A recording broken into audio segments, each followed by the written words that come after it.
For each families containing equal number k of members in each family, the range of intraclass correlation coefficient rho is. So first of all, like we're having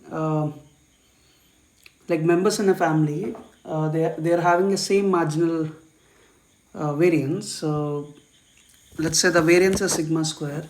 So basically for two distinct individuals from the same family, we can write covariance of, since the intraclass correlation coefficient is rho, so I can write covariance of xi comma xi is rho sigma square where I is not equals to j.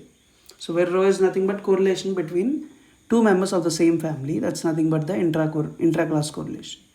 So for two individuals from different families, we assume like independence or at least like no intraclass covariance.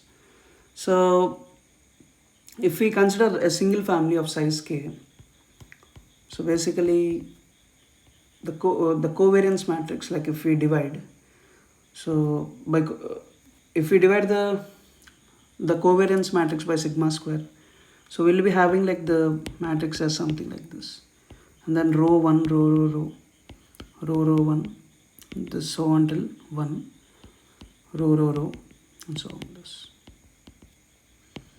right? So this is k cross k.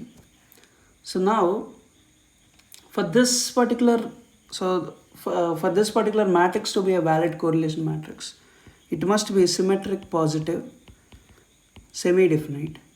So that means like all the eigenvalues, so all the eigenvalues must be greater than or equal to 0.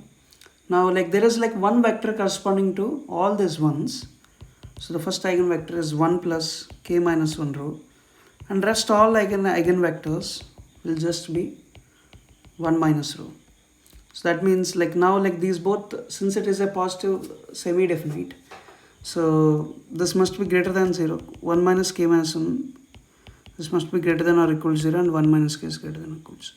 That means rho is less than or equal to 1, and in this case rho is less than or greater than or equal to minus 1 by k minus 1. That means minus 1 by k minus 1 less than or equal to rho is less than or equal to 1. So that is nothing but option D.